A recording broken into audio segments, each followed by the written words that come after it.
Hola, soy el Bill Joshua y te doy la bienvenida a nuestro espacio favorito para hablar de las cosas que importan en la vida, pasando por los temas geek, los intensos y los anecdotarios llenos de recuerdos. Acércate más y te lo cuento al oído.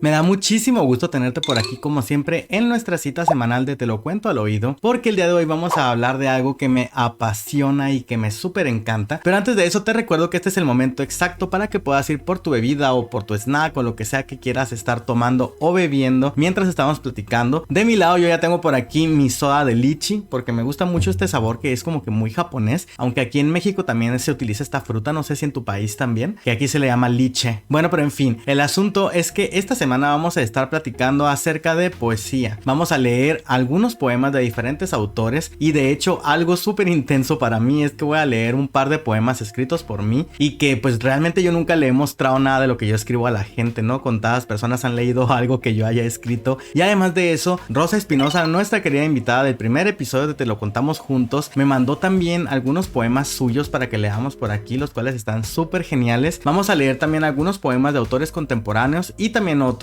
que tienen que ver un poquito con mi vida, un poco de Pablo Neruda, Jaime Sabines, Silvia Plath, entre otros autores. El asunto es que esto se va a poner bueno, pero antes de iniciar creemos un marco de referencia y ahora sí vamos a volver a nuestra amada y querida RAE, porque de ahí sacamos la definición del día de hoy. Y como lo dice nuestro concepto, la poesía es la manifestación de la belleza o del sentimiento estético por medio de la palabra. Esto ya puede ser en verso o en prosa, porque existen tanto poetas que escriben en prosa como poetas que escriben en verso, y esto ya depende mucho de lo que quieren tratar de conseguir, qué tan formales son con el estilo, si quieren tener una rítmica particular, etcétera. Pero algo que me parece bien interesante es que se habla de que lo que se busca es que a través de la palabra se pueda expresar un sentimiento de belleza o estética, porque la poesía en sí misma utiliza el lenguaje escrito para poder comunicar, y a mí me parece una cosa maravillosa el poder encontrar palabras exactas y precisas que puedan tener ritmo y contexto para poder generar ideas que puedan ser interesantes, metafóricas, hacer que tu mente vuele o que llegues a ciertos lugares de tu alma, ¿no? Y por eso es que a mí me encanta la poesía desde hace muchos años. Particularmente esto es algo que me ha acompañado toda mi vida. Yo desde que estaba en la secundaria empecé a leer un poquito de poesía, pero no de manera como muy formal. Sin embargo, por allí de cuando yo estaba en la preparatoria, y eso es un pequeño story time, yo estuve haciendo mis prácticas profesionales en el Consejo Tutelar de Menores aquí en el estado en el que yo vivo, y pues en este lugar se reciben a personas menores de edad que están siendo procesadas legalmente porque cometieron algún tipo de crimen, ¿no? El punto es de que cuando yo estaba en ese lugar, yo atendía un círculo de estudio de INEA. Si no eres de México, pues INEA es un instituto que sirve para la educación de las personas adultas, para personas que quieren hacer la preparatoria de manera abierta y que puedan continuar con sus estudios, ¿no? Y por eso es que yo estaba allí también encomendado de este círculo de estudio y me gustaba mucho, de hecho, pero en paralelo yo también estaba haciendo algunas labores administrativas en lo que eran las oficinas de las personas de orientación, y allí estaba una señora llamada Chuyita, bueno, así le decíamos nosotros, se llama María de Jesús, que ella pues me inculcó muchas cosas interesantes, y una de ellas fue que me presentó a Jaime Sabines. Un día me llevó un libro para que me pusiera a leer porque ella se dio cuenta de que a mí me gustaba mucho la poesía, y me encontré con algunos poemas que me parecieron como muy interesantes, y me gustaba mucho que ella lo que hacía también era de que se ponía a platicar conmigo y me hacía preguntas de ¿y qué te pareció esto? ¿Y por qué crees que el autor dice esto? ¿No? ¿Y por qué crees que de esta manera expresó tal idea? Y me gustaba mucho porque era un ejercicio como muy abstracto y como muy intelectual de poder entender qué era lo que estaba tratando de decirnos el autor, o mejor dicho, qué cosa era lo que yo como lector estaba logrando obtener de esa obra que nos estaba presentando, en este caso particular Jaime Sabines. Y por eso vamos a leer también algunas cosas de Jaime Sabines, porque forma parte un poco de mi historia. Yo sé que hay muchos otros poetas que son más reconocidos tal vez, pero en este caso lo quiero abordar porque se trata un poquito de historias que están ahí enlazadas, y ahorita vamos a leer precisamente ese poema que yo discutía mucho con Chuyita. Pero lo primero que vamos a leer es un poema de Rosa Espinosa que se llama La piel más fina. Como te decía, ella me hizo el favor de hacerme llegar una serie de poemas tanto suyos como de otros autores que vamos a estar leyendo aquí. Y bueno, vamos a lo que es el primer poema, titulado La piel más fina. Si he de hablar de mis uñas, lo haré asida a esa piel, la más fina, donde mi cuerpo se alarga, como las ramas del árbol que juegan con el aire más endeble. Una y mil veces buscaré sobar el mismo verso, que de repetirse hará cantar el filoso extremo de mis dedos. Hablaré sí de mis uñas, como si nunca hubiesen rasgado piel alguna, como si ignoraran el filo de su borde, como quien escribe lamentos en la carnosa densidad de una espalda. Las uñas son todas esquirlas, trozos de piel endurecida, tejido marchito, arma de un solo lado, testigo del desuello, trama desprendida, en la tersura de los frutos o en la violencia salvaje de la calle oscura. Uñas somos, y en su incisiva transparencia habita la verdad del origen, testifican el nacimiento y dan fe de nuestra muerte.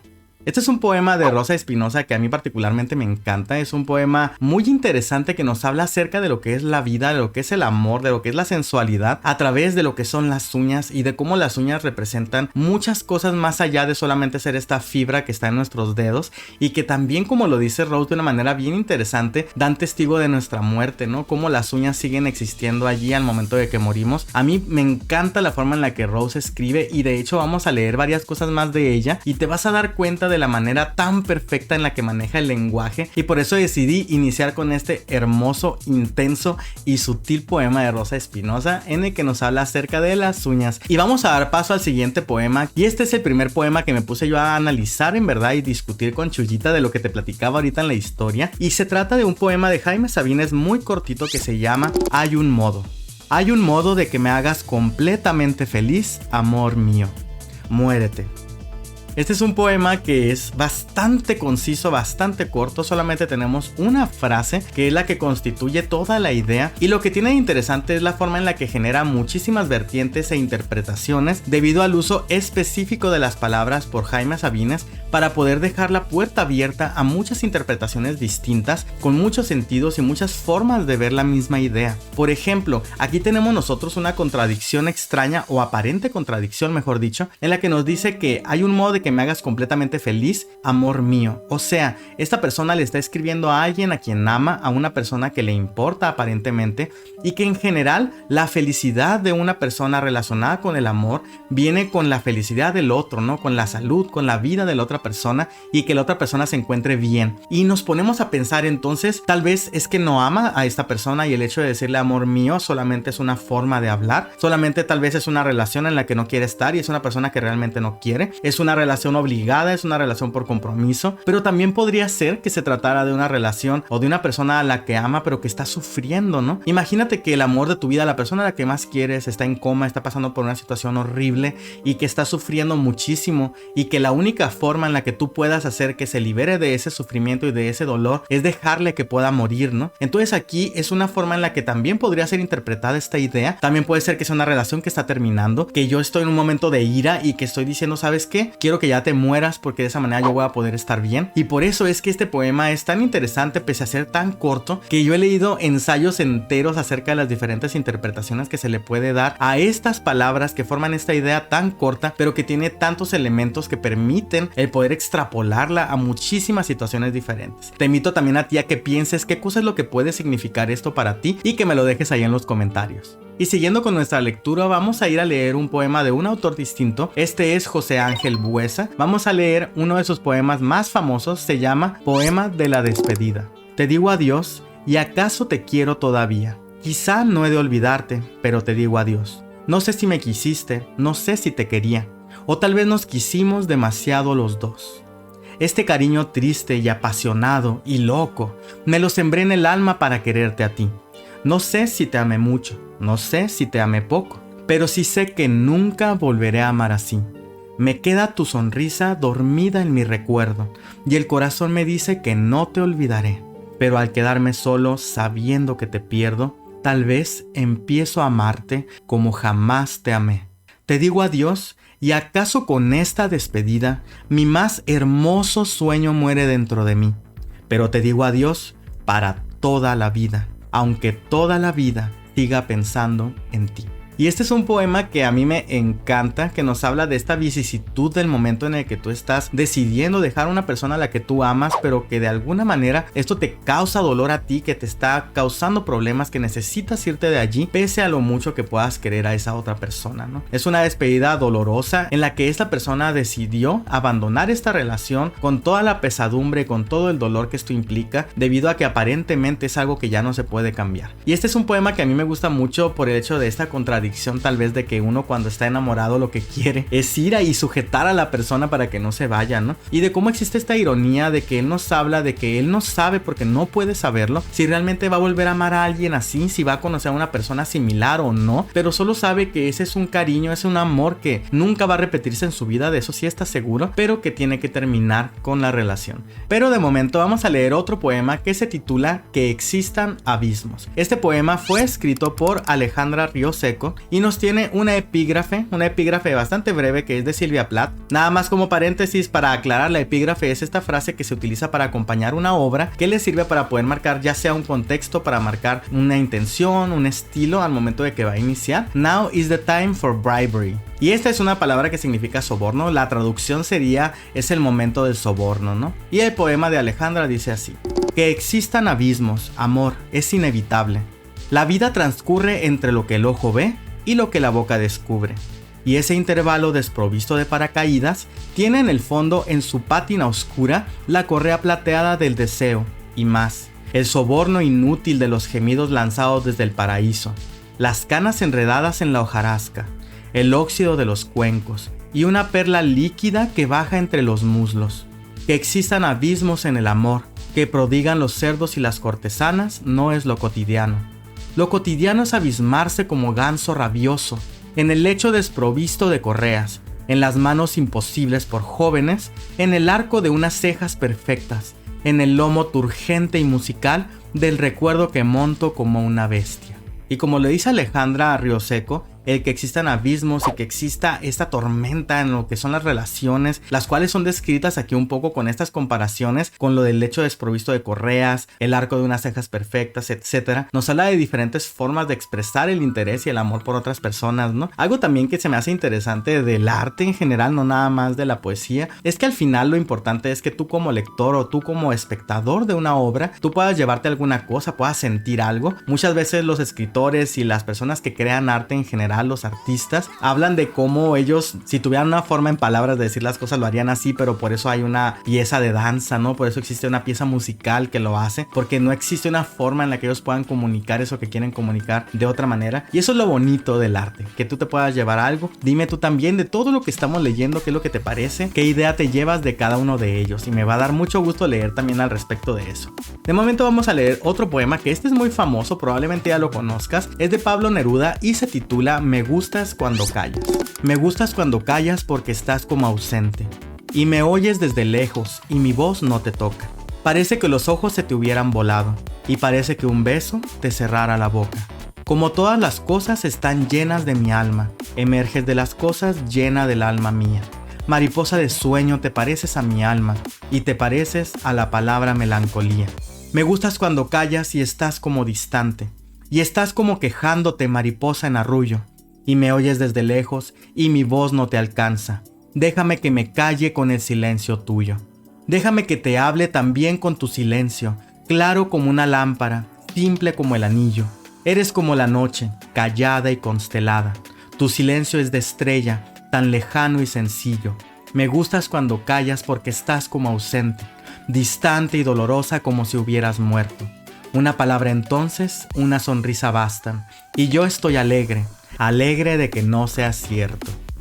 Y de hecho este es un poema bastante clásico de Pablo Neruda. Recuerdo que alguna vez escuché una versión en audio declamada por Alejandro Sanz que literalmente solo está leyendo sin intención, una cosa bien rara. De hecho te invito a que lo busques por ahí en internet y que lo escuches a ver a ti qué te parece. Y bueno, Me gustas cuando callas habla de esta forma en la que se ama a una persona que pues está en silencio, que está demostrando su amor a través de su silencio, está demostrando su personalidad, su identidad a través del guardar silencio también, y de cómo esto puede significar muchas cosas y que también el silencio es parte de un lenguaje que una pareja tiene, ¿no? De que las personas cuando están calladas también pueden comunicarse con las miradas, con las risas, con los movimientos y cosas simples que bastan para poder encontrar un mensaje dentro de ellas. Lo que es el verso de Me gustas cuando callas me gusta mucho, aunque suena muy cacafónico, por el hecho de que es bastante rítmico, su lectura es muy rítmica, sus versos son bastante bien puestos y que se pueden leer con mucha facilidad. Tiene una fonética muy buena, ¿no? Al escucharse, y bueno, en general este es un poema que me gusta mucho, es un poema bastante clásico que probablemente obviamente ya conocías y que me trae algunos recuerdos de cuando estudiaba la preparatoria, ¿no?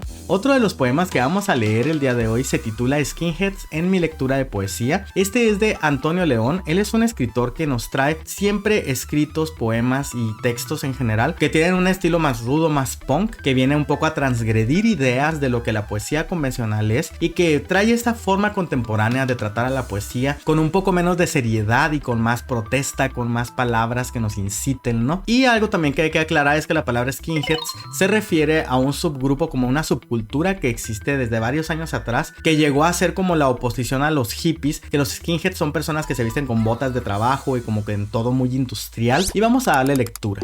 Si en algo me equivoco, me han de poner una golpiza. Ya tuvieron suficiente con mi piel tostada, de tanto andar a pie, con la autoridad que finjo sobre ciertos temas. También es que odian otras cosas que yo represento, el glam rock, las canciones de los Freddys, mi forma de ir por la calle agitando la melena, los rubíes del viento que forjo con las manos, al decir que todos se la sudan a Bob Crilley, y que las poetas de mi ciudad son las culpables de mi odio por el mar.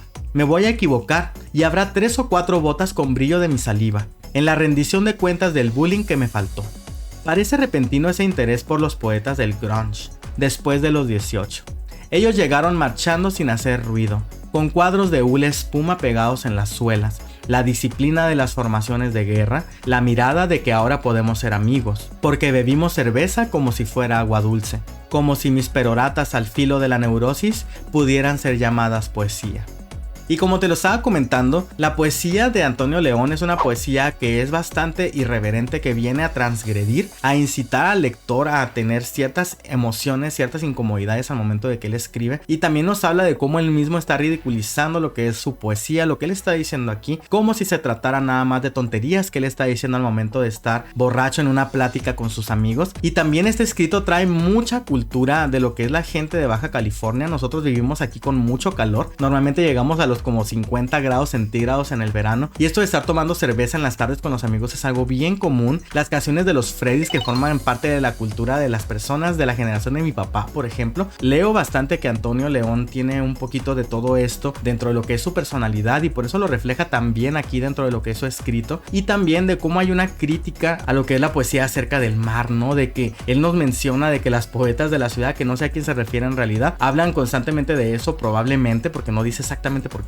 pero que odia los poemas que hablan acerca del mar. Y en general me parece interesante lo que es la forma en la que se redacta este poema, que es bastante, como te decía, transgresora, que no existen versos propiamente, pero sí existe un ritmo al momento de que se lee, porque te puedes dar cuenta que lo puede leer correctamente, ¿no? Y ahora vamos a ir a uno de los poemas más famosos que vamos a leer aquí, que es el poema titulado Los Amorosos, y este pertenece a Jaime Sabines. Como te decía, es la obra más reconocida del autor, y curiosamente este poema no está escrito en prosa como la mayoría de sus escritos, así que vamos a darle lectura. Los amorosos callan. El amor es el silencio más fino, el más tembloroso, el más insoportable. Los amorosos buscan, los amorosos son los que abandonan, son los que cambian, los que olvidan. Su corazón les dice que nunca han de encontrar, no encuentran, buscan. Los amorosos andan como locos porque están solos, entregándose, dándose a cada rato, llorando porque no salvan el amor. Les preocupa el amor. Los amorosos viven al día, no pueden hacer más, no saben, siempre se están yendo, siempre hacia alguna parte. Esperan, no saben qué esperan, pero esperan. Saben que nunca han de encontrar. El amor es la prórroga perpetua, siempre el paso siguiente, el otro. Los amorosos son los insaciables, los que siempre, qué bueno, han de estar solos. Los amorosos son la hidra del cuento. Tienen serpientes en lugar de brazos. Las venas del cuello se les hinchan, también como serpientes para asfixiarlos. Los amorosos no pueden dormir, porque si duermen se los comen los gusanos. En la oscuridad abren los ojos y les cae en ellos el espanto. Encuentran alacranes bajo la sábana y su cama flota como sobre un lago. Los amorosos son locos, solo locos, sin Dios y sin diablo. Los amorosos salen de sus cuevas temblorosos, hambrientos, a cazar fantasmas. Se ríen de las gentes que lo saben todo, de las que aman a perpetuidad, verídicamente, de las que creen en el amor como una lámpara de inagotable aceite. Los amorosos juegan a coger el agua, a tatuar el humo, a no irse. Juegan el largo, el triste juego del amor. nadie ha de resignarse. Dicen que nadie ha de resignarse. Los amorosos se avergüenzan de toda conformación. Vacíos, pero vacíos de una costilla a otra, la muerte les fermenta detrás de los ojos. Y ellos caminan, lloran hasta la madrugada, en que trenes y gallos se despierten dolorosamente. Les llega a veces un olor a tierra recién nacida, a mujeres que duermen con la mano en el sexo, complacidas, a arroyos de agua tierna y a cocinas. Los amorosos se ponen a cantar entre labios una canción no aprendida, y se van llorando, llorando la hermosa vida. Y como te puedes dar cuenta, de una manera muy interesante, Jaime Sabines nos habla acerca de las personas que aman, de la gente que se enamora y que hace esto de amar a perpetuidad, ¿no? De que buscan el amor y luchan para alcanzarlo, como si fuera una misión constante y absoluta de la vida, y de cómo las personas que aman realmente son personas que viven sin una conformación, que todo el tiempo están buscando y están haciendo cosas, y aunque parezca que nos está hablando de cosas malas porque describe a los amorosos como si fueran una hidra que lanzan fuego y cosas de este tipo como muy malas, en realidad también se puede leer que nos está hablando de que son personas que están luchando en contra de toda la adversidad. Esto es un poquito una antítesis de eso, nos está hablando de cómo todo eso pareciera ser algo ridículo, que realmente la vida no se trata realmente del amor y que esa búsqueda pues nunca se va a poder conseguir, ¿no? Y que también las personas que aman son las que viven como que el mayor frenesí, el mayor gusto y la mayor dicha de la vida, que es el poderse sentir enamorados, porque el amor también se compone como una droga, porque tu cuerpo genera hormonas que te van a hacer sentir bien por el hecho de estar con esa persona que quieres. Y también me encanta leerla porque a veces yo sí me siento un poco como lo que describe él aquí, ¿no? De cómo las personas que amamos y que estamos en busca del amor nos encontramos en esta eterna lucha y búsqueda por encontrar a la persona a la que amar, y de que este amor pueda vivir, crecer y ser perpetuo por el resto de la vida. La siguiente pieza a la que vamos a dar lectura también es de la autoría de Antonio León y con una estructura similar al poema de Skinheads que ahorita leímos de este mismo autor, y vamos allá. No nos van a leer. Puedes pensar que la tercera edad es el caballo blanco a los 52, pero no te leerán. Hubo una clínica para ejecutantes debajo de 12 cuerdas. El maestro tocaba con los dedos de la inseminación artificial. Y un día encontró a Busty Collins en desconocida etapa de poesía en voz alta. Paisajes sónicos, performance, declamación en clave de Moog, tatuajes en la lengua durante la lectura de un poema, pero todo fue triste al final del eco. Le informaron que nadie lo leería. Si no explicaba los ruidos que lo atormentaban desde que era un niño, no te van a leer. Luego piensas que hay una mafia injusta que no alaba tus ojos rebanados sobre las páginas de Altazor. Tantas horas invertidas en globo aerostático sin poder encender un cigarro en el mechero. Y puedes dar una conferencia creacionista mientras el poeta es un kamikaze sobre el control cultural, o la sala de usos múltiples hecha de piel de elefante, mantel verde o guinda, y estás solo, como si los viajes en globo no fueran asunto de Cantinflas. Y su absurda incursión en el cine de Hollywood, porque aquí no lo leían, como a ti no te leerán. No te van a leer aunque tengas cáncer de páncreas o de ovarios. Ellos tardarán en notar las tiras del sufrimiento y van a sonreír de ternura cuando avises que deseas ir al tocador. A maldecir como los grandes del insulto, porque el trámite de incapacidad en el IMSS llega solo si preparas cócteles con la saliva de tus ojos. No van a leerte. Cuando te pelees con los otros poetas de la fiesta porque son unas perras vanidosas del like y tú vives la poesía, sudas la poesía. Dejas de trabajar como si tuvieras talento, ruges y hablas en poesía, hasta cuando te refieres a un licor barato, servido en el cuenco de una gringa borracha, y tampoco te leerán, por ejemplo, si haces experimentos como este. Los padres te entrenan para ello, dan su cuerpo a la ciencia del chantaje familiar, que seas tú quien decida el destino de los restos, la caja, las decoraciones, la fe que ha de presidir su despedida. Llores si es necesario por el lado blanco de las gafas, que hables frente al público, digas, hijos de la chingada, debieron leerlo, su legado estético es vasto, como el de Mick Karn y su banda, aunque ustedes preferirían a Duran Duran. Este poema me parece intenso, me parece una protesta muy fuerte y muy clara contra lo que es el mundo del arte, contra todos estos estereotipos acerca de los artistas, de cómo se debe de vivir la vida del artista, del poeta en este caso, y de cómo las personas realmente no están interesadas en tu obra, en lo que tienes que decir, sino en el show, en las posturas, en las modas que se encuentran en el momento, como todo esto de lo que es el arte contemporáneo, que existe muy buen arte contemporáneo, pero también existe arte contemporáneo que está basado solamente en retórica, como lo que Avelina Lesper siempre menciona, ¿no? Y en todas las líneas que yo veo en este poema encuentro una pieza, una fibra o una intención de protesta sobre conceptos o predisposiciones que existen alrededor de lo que es el mundo de las artes, de las pretensiones de querer cambiar y hacer cosas distintas, como los corchetes que envuelven a la palabra como este, ¿no? Para tratar de crear recursos innovadores que puedan hacer que yo sea distinto que los demás, pero que al final de cuentas lo importante es el mensaje, lo importante es el fondo y no la figura. Y por eso nos habla también de cómo Mick Jarn, que Mick Jarn en la vida real fue un músico que perteneció a una banda llamada Japan, creo que en el Reino Unido o en la Unión Europea, pero bueno, el asunto es de que nos habla de cómo hay una comparación aquí, de que eso es algo que dejó legado desde su punto de vista, ¿no? Y que las personas prefieren escuchar a Duran Duran, prefieren ver Transformers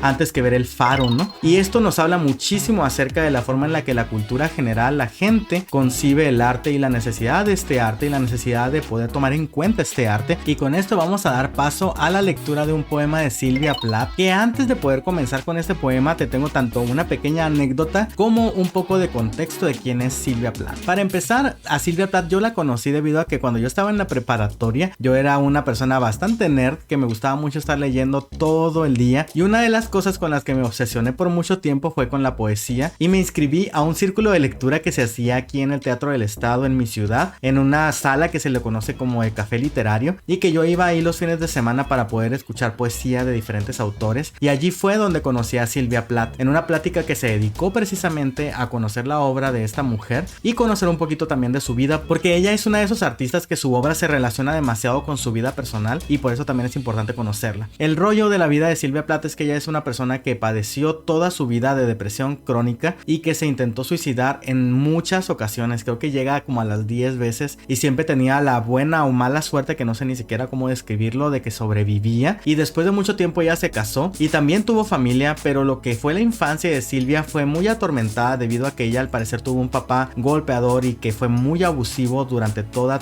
su infancia y su niñez, y esto vino a marcar en gran medida lo que fue su obra y en gran medida lo que es la forma en la que ella veía la vida. Y lamentablemente después, al momento de que ella se casa con un hombre que también la maltrataba aparentemente, según declaraciones que se hicieron posteriormente, pero lo que fue la forma de desahogar sus pensamientos y sus emociones fue a través de la poesía. De hecho, precisamente a Sylvia Plath se le reconoce como una precursora de lo que se conoce actualmente como la poesía confidencial, que se refiere a que son poetas que a través de lo que escriben confiesan exactamente todo lo que les está pasando en su vida, todo lo que sienten, todo lo que piensan, y esto era algo muy marcado en su obra. Ella ganó muchos premios post-mortem, incluso ganó el Pulitzer después de que ella ya había fallecido, y la forma en la que ella murió fue debido a un suicidio. Ella ya vivía con sus hijos, ya se había divorciado de su esposo, y un día por la mañana preparó el horno de la estufa para que tuviera el gas y que empezara a salir. Le preparó el desayuno a sus hijos y también le dijo al vecino que iba a pasar algo para que estuviera pendiente ahí de los niños, y lo que hizo ella fue que bajó a la cocina, cerró la puerta, metió la cabeza en el horno que ya tenía gas, prendió un cerillo y explotó. De esta manera finalizó la trágica vida de Sylvia Plath, pero dejó como legado muchos escritos que son muy interesantes y que de hecho es una gran discusión que existe permanentemente, lo que son las traducciones de los poemas de Sylvia Plath, porque el lenguaje que ella utiliza es muy sofisticado y es muy difícil de poder traducir o poder llevar esas ideas a otros idiomas. Y bueno, el poema se llama Daddy, que en español se traduce como papi, y vamos ahora sí a darle lectura. Te advierto que es muy intenso, Tú ya no me sirves, zapato negro, en el que viví 30 años, como un pie mísera y blancuzca, casi sin atreverme ni a chistar ni a amistar. Papi, tenía que matarte, pero moriste antes de que me diera tiempo. Saco lleno de Dios, pesado como el mármol, estatua siniestra, espectral, con un dedo de pie gris, tan grande como una foca de Frisco. Y una cabeza en el insólito Atlántico, donde el verde vaina se derrama sobre el azul. En medio de las aguas de la hermosa Nauset, yo solía rezar para recuperarte. Ach du, en tu lengua alemana, en tu ciudad polaca. aplastada por el rodillo de guerras y más guerras. Aunque el nombre de esa ciudad es de lo más corriente, un amigo mío polaco afirma que hay 1 o 2 docenas. Por eso yo jamás podía decir dónde habías plantado el pie, dónde estaban tus raíces. Ni siquiera podía hablar contigo, la lengua se me pegaba a la boca. Se me pegaba a un cepo de alambre de púas. Ich, ich, ich, ich. Apenas podía hablar. Te veía en cualquier alemán y ese lenguaje tuyo, tan obsceno. Una locomotora silbando, llevándome lejos, como a una judía camino a Dachau, Auschwitz, Belsen. Empecé a hablar como una judía, incluso creo que podría ser judía. Las nieves del Tirol, la cerveza rubia de Viena, no son tan puras ni tan auténticas. Yo, con mi ascendencia gitana, con mi mal hado y mi baraja de tarot, bien podría ser algo judía. Siempre te tuve miedo a ti, con tu Luftwaffe, con tu pomposa Germania, con tu pulcro bigote y esa mirada aria, azul centellante. Hombre Panzer, tú. No eras Dios sin una esvástica, tan negra que ningún cielo podía despejarla. Toda mujer adora a un fascista, la bota en la cara, el bruto corazón de un bruto como tú. Mira, papi, aquí estás, delante del encerado. En esa foto tuya que conservo, con un hoyuelo en el mentón en lugar de en el pie, mas sin dejar por eso de ser un demonio, el hombre de negro que partió, de un bocado mi lindo y rojo corazón. Yo tenía 10 años cuando te enterraron. A los 20 intenté suicidarme, para volver a ti. Creía que hasta los huesos lo harían. Pero me sacaron del saco y me amañaron con cola. Y entonces supe lo que tenía que hacer. Creé una copia tuya, un hombre de negro, tipo Mein Kampf, amante del tormento y la tortura. Y dije sí quiero. Pero papi, esto se acabó. He desconectado el teléfono negro de raíz. Las voces ya no pueden reptar por él. Si ya había matado a un hombre, ahora son 2. El vampiro que afirmaba ser tú, y me chupó la sangre durante 1 año, 7 años, en realidad para que lo sepas, así que ya puedes volver a tumbarte, papi. Hay una estaca clavada en tu grueso y negro corazón, pues la gente de la aldea jamás te quiso. Por eso bailan ahora y pisotean sobre ti, porque siempre supieran que eras tú, papi, bastardo, al fin te rematé.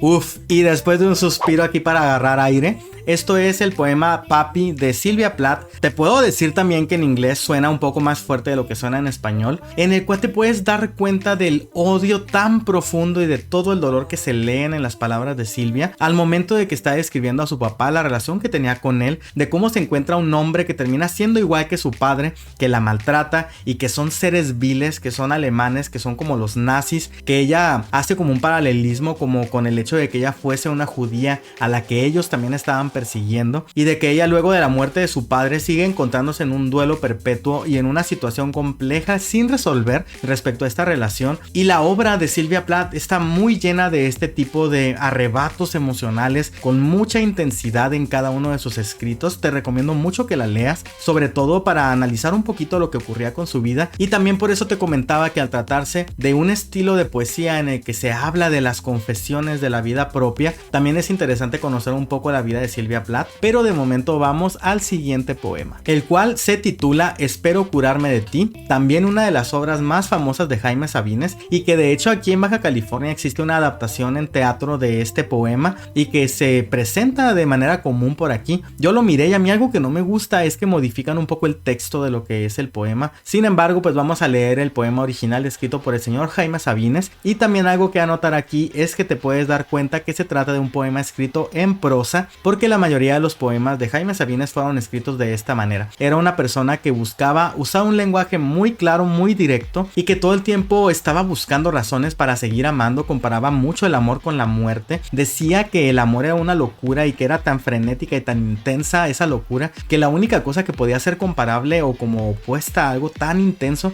era la muerte, ¿no? En fin, vamos a dar lectura a Espero curarme de ti. Espero curarme de ti en unos días. Debo dejar de fumarte, de beberte, de pensarte. Es posible. Siguiendo las prescripciones de la moral en turno, me receto tiempo, abstinencia, soledad. ¿Te parece bien que te quiera nada más una semana? No es mucho ni es poco, es bastante.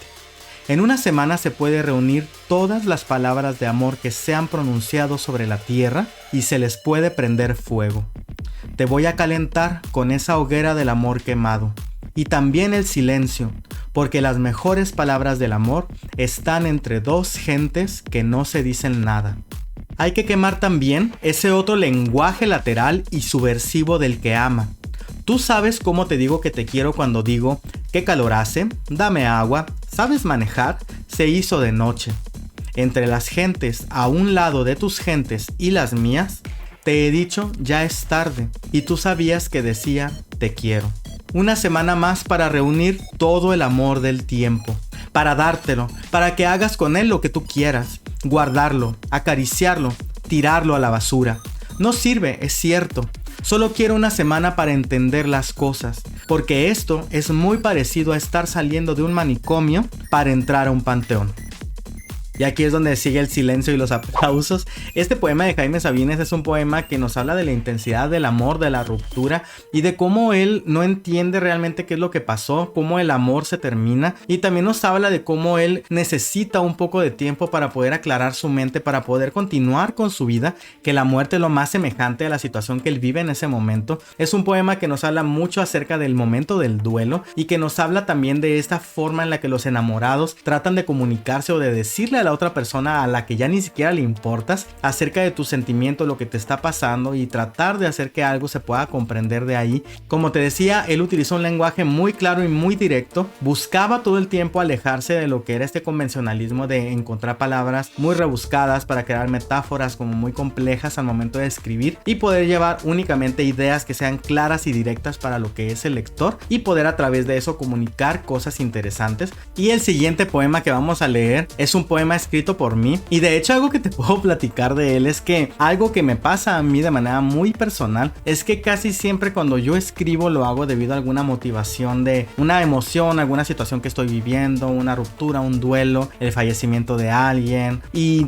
esta vez yo me hice el propósito de no escribir a través del dolor, ¿no? Sino de hablar de algo que pueda ser un poco más feliz, y el poema se llama Entre tus dedos. Entre tus dedos de miel me escurro, por tus labios corro rozando tu lengua, embarrado en tu mirada perpetua. Esos dedos locos, danzantes, arremolinan mi pelo, y me aplastan, y me gritan deseosos. Me masticas y balbuceas tus secretos. Cual cera al fuego me derrito y resbalo sobre ti, para arrojarme en tu ombligo, ansioso y oculto. Tu lengua, que recorre mis pisadas, me atrapa, fuente de asfixia involuntaria, de éxtasis. Pero la llama agitada de tu voz me aclama, y me grita, y te grito, y gritamos. Gritamos con voz de cómplices, con voz de vida, como el soplo incesante que suspira, que recorre mi piel y culmina. Culmina como la vida, como la muerte, el sosiego y la locura. Envuélveme en tus brazos y déjame soñar tus dedos mágicos. Y más adelantito, al final de esta plática contigo del día de hoy, vamos a leer otro de mis poemas que se llama Tu olor. Y vamos al siguiente poema, que este es el poema 20 del señor Pablo Neruda, así que vamos a leerlo. Puedo escribir los versos más tristes esta noche. Escribir, por ejemplo, la noche está estrellada y tiritan azules los astros a lo lejos. El viento de la noche gira en el cielo y canta. Puedo escribir los versos más tristes esta noche. Yo la quise, y a veces ella también me quiso. En las noches como esta, la tuve entre mis brazos, la besé tantas veces bajo el cielo infinito. Ella me quiso, y a veces yo también la quería. ¿Cómo no haber amado sus grandes ojos finos? Puedo escribir los versos más tristes esta noche, pensar que no la tengo, sentir que la he perdido. Oír la noche inmensa, más inmensa sin ella, y el verso cae al alma como al pasto el rocío. ¿Qué importa que mi amor no pudiera guardarla? La noche está estrellada y ella no está conmigo. Eso es todo. A lo lejos alguien canta. A lo lejos. Mi alma no se contenta con haberla perdido. Como para acercarla mi mirada la busca. Mi corazón la busca y ella no está conmigo. La misma noche que hace blanquear los mismos árboles. Nosotros, los de entonces, ya no somos los mismos. Ya no la quiero, es cierto, pero cuánto la quise. Mi voz buscaba el viento para tocar su oído. De otro, será de otro, como antes de mis besos, su voz, su cuerpo claro, sus ojos infinitos. Ya no la quiero, es cierto, pero tal vez la quiero. Es tan corto el amor y es tan largo el olvido. Porque en las noches como esta la tuve entre mis brazos, mi alma no se contenta con haberla perdido. Aunque este sea el último dolor que ella me causa y estos sean los últimos versos que yo le escribo.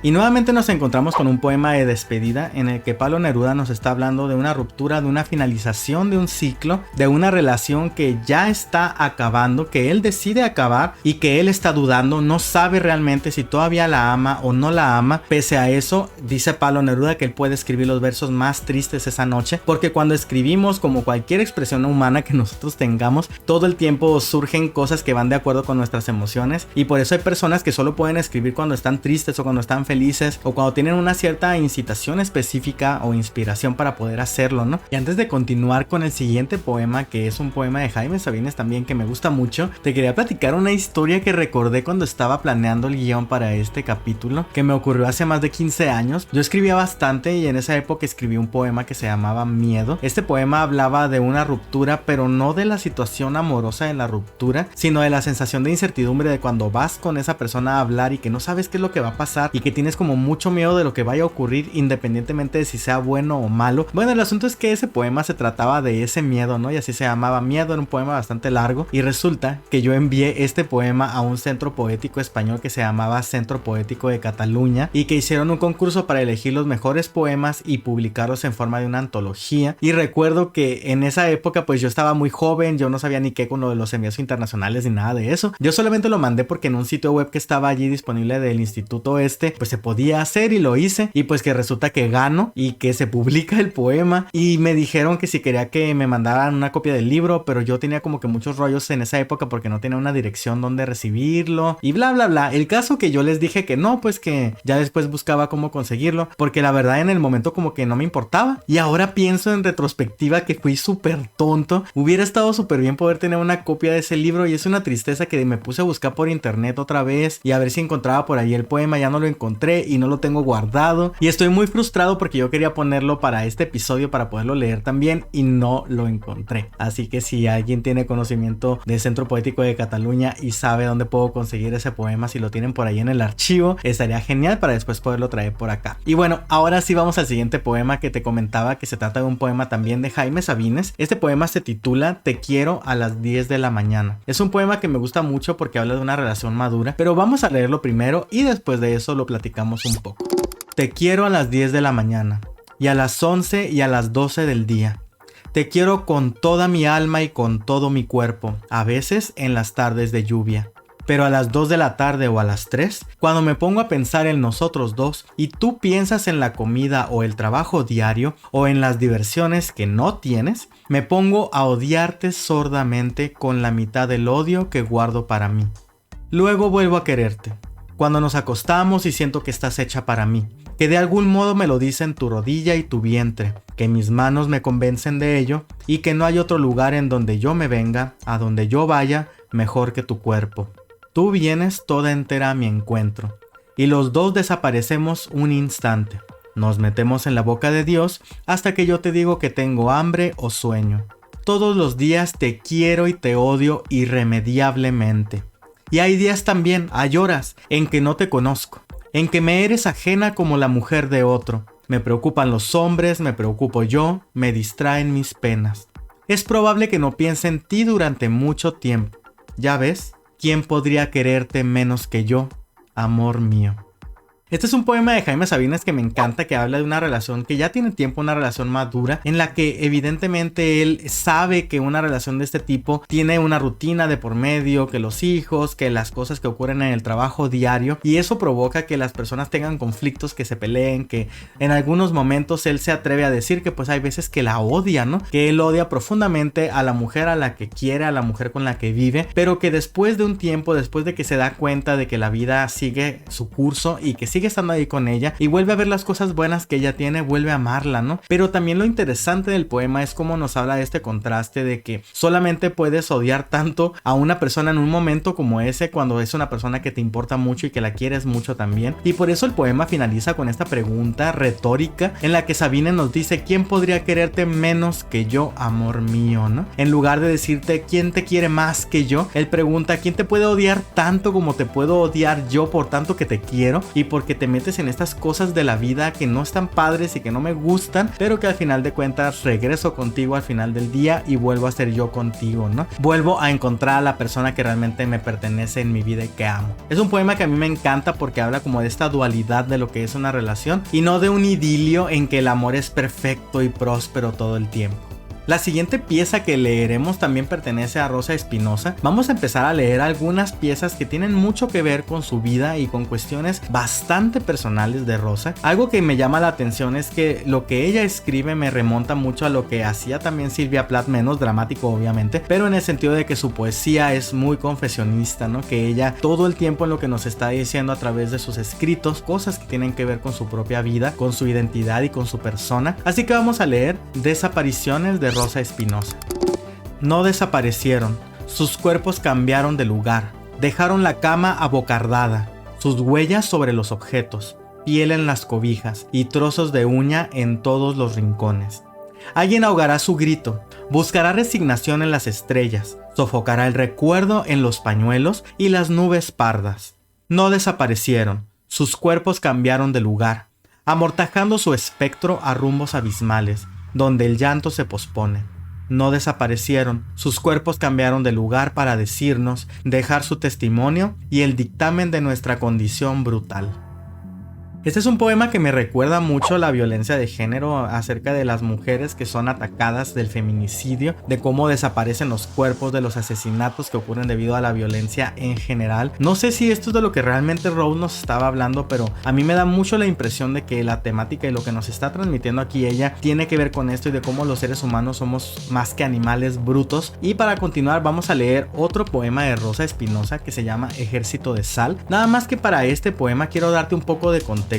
Por ahí hay un libro que ella escribió de que hablamos en el programa cuando estuvo ella conmigo aquí platicando, en el que nos cuentas diferentes pasajes de su vida, de situaciones que vivió con su familia y relacionados con lo que fue el fallecimiento de su mamá a una edad muy temprana de ella, y que hubo muchas situaciones también que se desprendieron de allí con sus hermanos y con su padre debido al fallecimiento y posterior ausencia de su madre, de la figura materna como tal, y simultáneamente de las experiencias que propició que viviera con su padre y con otras personas de su familia. Te digo todo esto porque el siguiente poema tiene mucho que ver con esta situación y para que lo puedas comprender y saborear mejor es necesario tener un poquito este contexto. El poema, nuevamente te repito, se llama Ejército de Sal. Un ejército de sal abarrota las esquinas. Su cuerpo cae, desliza del furgón de un animal montado sobre rieles infinitos y mudos de sueño. No se sabe si ha llegado a su destino o si la peregrinación apenas comienza. Sin galope o pulso quejoso, ¿a dónde va esa tropa si reside en el terror de la indolencia y sobre sus hombros dormita el frío de una alcoba transitoria? Es un destancamiento del fastidio, plaga de seres quebrantados. La muerte es un ensayo cotidiano, efluvio de entrañas iracundas. Este soldado sabe poco de palabras. Su armamento es un estómago vacío, una luz y los despojos, su pulso honrado y las horas. Su tiempo es cortaplumas, una rasgadura, estampilla, trozo de cuerpo, que no sabe de plagar sin ruta. Pupular no fue su plan, sí el toldo, la llama y una mesa puesta que sobara las certezas. No hay destino que atracar, para este pelotón del desaliento es solo un cortejo, comparsa muda que promulga vacuidad sin plan festivo, procesión que remolca las banquetas, queda nada más la romería, como única evidencia de su espera. Este poema de Rose me parece muy fuerte, hasta donde yo puedo entender por sus palabras veo que se trata de un cortejo fúnebre. No sé y no estoy totalmente seguro, probablemente se trata del cortejo fúnebre de su propia madre, de la situación que vivió con sus hermanos y el camino que tuvieron que vivir para poder llegar a esto, de la inestabilidad que vivía también su familia debido a este suceso tan lamentable y de cómo todo esto se llevó a cabo. Creo que este es un recuerdo bastante fuerte y doloroso para cualquier persona y que simultáneamente se nota que está bastante bien grabado en la mente de Rose, en este caso, que es la autora de este poema. Me gusta como siempre mucho el lenguaje, el ritmo que tiene al momento de que se lee y la sonoridad que tiene todo lo que se escucha al momento de leer este poema. Y bueno, en general le encuentro muy íntimo como muchas cosas que hace Rosa Espinosa, pero hay otro poema de Rose que vamos a leer poquito más adelantito, que fue mi favorito particularmente de los que me mandó y que ya ansío por poder llegar a él. De momento, el siguiente poema que vamos a leer se llama Casa de Viento y fue escrito por Iliana Hernández. Llego desde el viento, soy viento, la luna, su planeta y el devenir del hambre, en la espera, siempre. Miro desde lejos el incendio de los ojos que han grabado mi atuendo. Escapar ha sido el silencio y el grito, condición de errancia. Llego y pregunto, llego y contesto. ¿Estás? Plantado en su estación, dice el tren de febrero, mando. Define nuestro mundo de invierno, y estás, aunque la senda llovida adorne de hojarasca los rincones o la farola invite al hechizo del sueño. La tarde, amarillenta, roe el esqueleto de nubes y el azul desvaído de los cerros lejanos. Solo promete olvidos o nostalgias. Eres el viento, repiten las palabras, y me descubro libre, ventarrón asombrado. De un país acaso tan lejano, aunque en ritmo triste, hace la lluvia su arribo armonioso.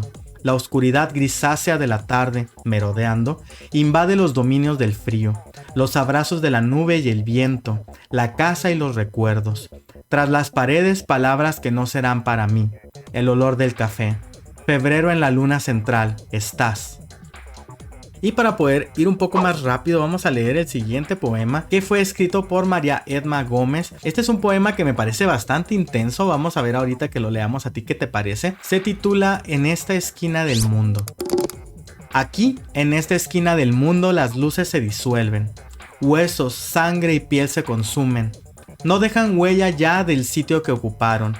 Aquí, en esta esquina del mundo, he empezado a convertirme en sombra, a desdibujarme en una luz opaca. Ayer, hoy, día y noche se confunden.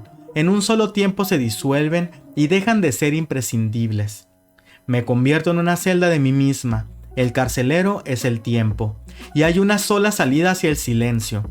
Y hay un canto en mis oídos que no cesa de repetir con una misma melodía, una misma frase. Cómo quisiera ahora simplemente sentir los mares, las arenas, que se me han vuelto intocables, sentir la brisa cosquilleando, en mi piel con su tacto de seda, pero aún queda la alegría cantando, con esa vocecita de muchacha, como un brote de aliento, aquí, en esta esquina del mundo. A mí me parece que la autora nos está hablando acerca del momento de la propia muerte, del momento en que te estás consumiendo y de cómo existen situaciones filosóficas que pueden pasar por tu mente al momento de llegar a este momento y de cómo esas cosas que normalmente podían ser relevantes ahora llegan a ser intrascendentes. Me parece interesante la forma en que describe la autora toda esta situación y bueno, no sé a ti qué te parece, déjame también ahí tus comentarios al respecto de este poema. Vamos a leer el siguiente poema que es de Alejandra Rioseco y se titula Such a Wonderful Song. Hoy el mundo, o mi cabeza, me recuerdan las fisuras de los viajes, la llama doble de los cuerpos, se levanta triunfante en su morada y con sus dientes de sol me levanta lengüetazos la falda.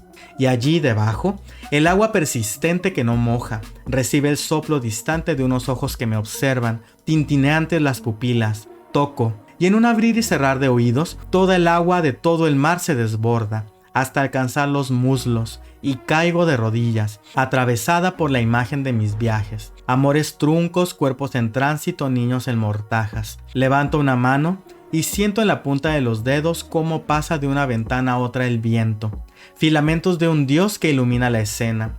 Tomo una manta, me arropo y espero que las aguas rojas aminoren. So it's life, baby.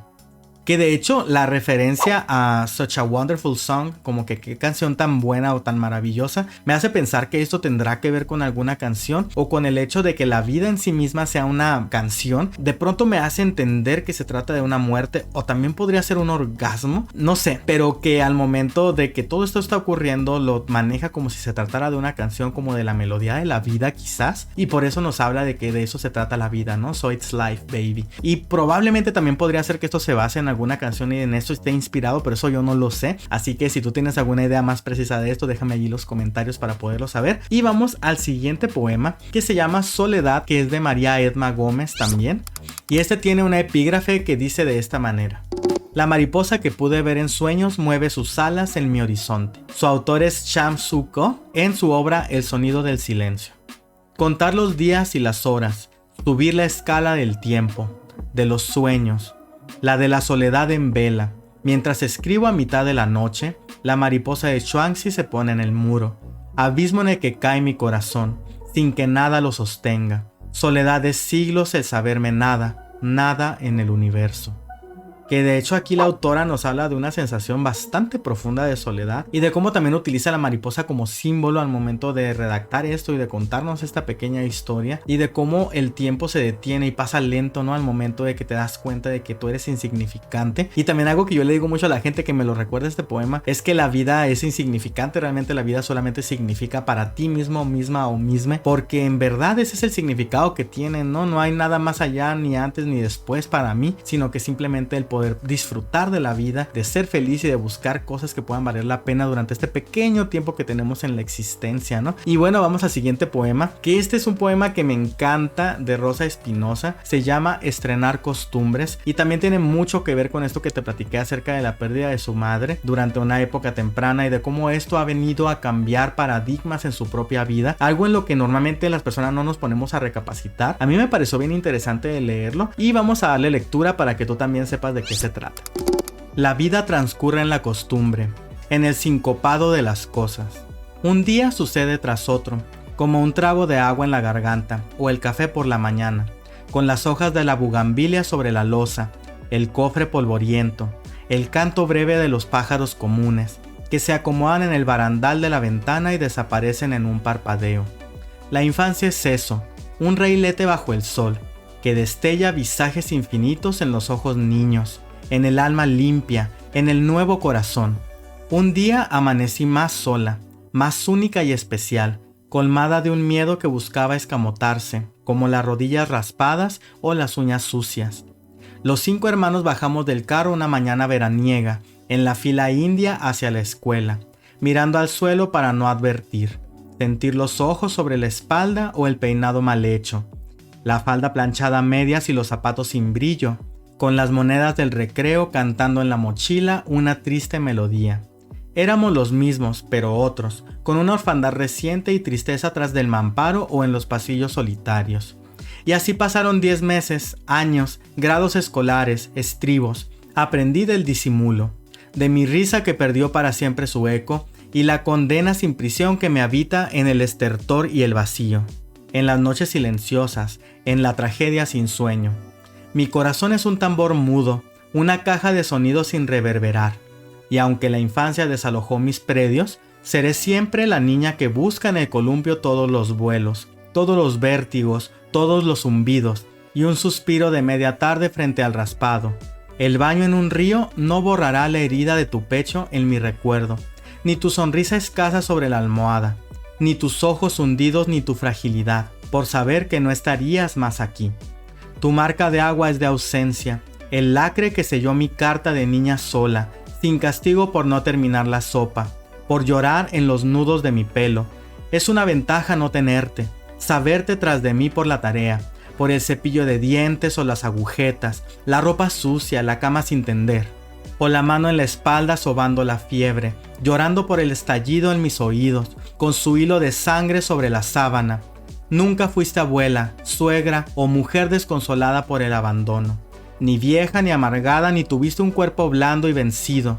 Por momentos es mejor vivir en eso que no fuiste, que no pudiste ser, porque tu cuerpo claudicó antes de comenzar la partida del tiempo sobre ti. Hoy eres la niña que cuido, la vieja que soy, y sobo tu recuerdo cada vez más inerte y disperso, como las volutas que pasean frente a la ventana, cuando la luz alisa el edredón, y mi cuarto es una cuna de versos.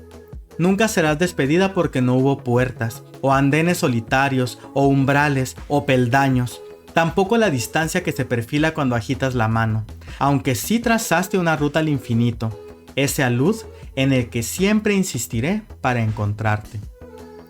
Uy, este poema me parece fuertísimo, me conmueve cada vez que lo leo. Y más cuando haces el ejercicio de leer poesía en voz alta, suele ser muy fuerte. Y me parece súper interesante el título del poema llamado Estrenar Costumbres. De cómo realmente Rosa en su infancia no empezó a crear costumbres con su mamá. No existieron muchas cosas que otras personas sí tienen y que tienes que inventártelas, ¿no? De cómo habla de la pérdida de su madre, de cómo ella no llegó a ser abuela, de cómo no llegó a ser vieja. No llegó a encontrarse con un cuerpo vencido, con el cansancio de los días, a conocer a un nieto, ¿no? En verdad me faltan palabras para describir esto porque creo que Rosa lo hace muy bien al momento de expresarse en el poema y considero que es una de esas obras que se sienten al leerse, ¿no? Muchos poemas cuando tú los lees están codificados, tienen muchas metáforas, tienen palabras que están puestas para poder generar interés, mientras que creo que en el caso de este poema en particular, pese al exquisito uso del lenguaje, Rosa lo hace de una manera muy clara, muy emocional y muy visceral, en la que nos encontramos con sus sentimientos y su persona caídas directamente sobre el papel en que escribió, y porque también tiene mucho que ver con las cosas que he leído de ella como autora, ¿no? Yo te invito a que busques por ahí por internet más cosas de Rosa Espinosa porque son muy buenas. Y antes de irnos ya vamos a seguir con el último poema, que es un poema mío, se llama Tu Olor. Este fue un poema que escribí en un momento de mucho dolor, en un momento de mucha depresión, pero mejor vamos a leer porque es un poema de esos como muy intensos.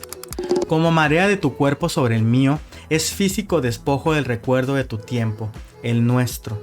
Te quedaste en mí insistente, con gritos de deseo. Tu inevitable huida deja migajas de ti, rastros deliciosos y adictivos que me obligan a seguirte, y te sigo.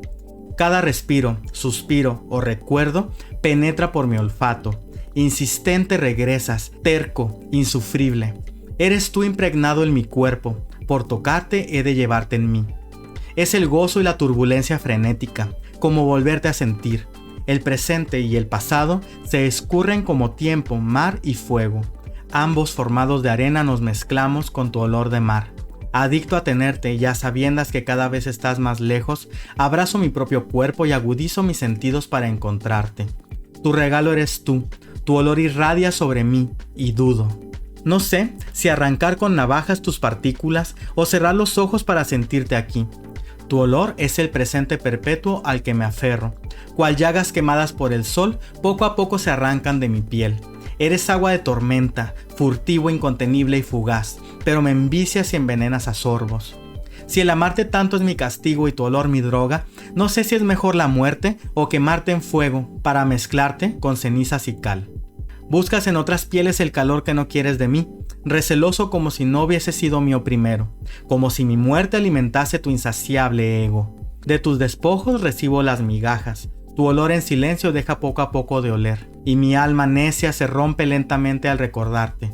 Despedazado te suspiro, te retengo sin oxígeno, para terminar en asfixia y delirio, con tu olor y con tu ausencia, locura y muerte. Y bueno, con esto terminamos nuestro episodio del día de hoy, nuestra plática del día de hoy, en la que estuvimos leyendo bastante poesía de muchos autores. Me atreví a poner algunas cositas mías por aquí. Y la tarea para esta semana va a ser que me digas cuál es tu poema favorito o tu poeta favorito. Ahí tú dime tus opiniones al respecto de todo esto. Y precisamente esta conversación del día de hoy, que estuvo muy literaria y muy artística, me recuerda cómo yo hace muchos años tenía mucho el hábito de estar escribiendo todo el tiempo y de poder expresar mis ideas de esa manera, ¿no? Y creo que los hábitos son cosas súper importantes, por lo que la semana que viene vamos a platicar acerca de los hábitos y vamos a hablar de algunas cosas relacionadas con cómo formar hábitos, de dónde salen los hábitos, por qué tienes que tener hábitos o por qué no, y de qué manera se tienen que construir para poder conseguir objetivos, ¿no? Y de momento te dejo porque creo que esta conversación se tornó un poquito más larga de lo que yo pensaba. Me da mucho gusto que hayas estado por aquí conmigo y yo te dejo como siempre la frase que siempre decimos en este canal, que dice que en la vida hay una sola cosa que es la más importante de todas. ¿Sabes cuál es? Ser feliz. Así que como siempre te dejo esto y nos vemos la próxima semana para hablar de los hábitos. Bye. No olvides darle like, compartir y seguirme en todas mis redes sociales. Mi podcast, Te lo cuento al oído, está disponible en Spotify, Apple Podcast y SoundCloud.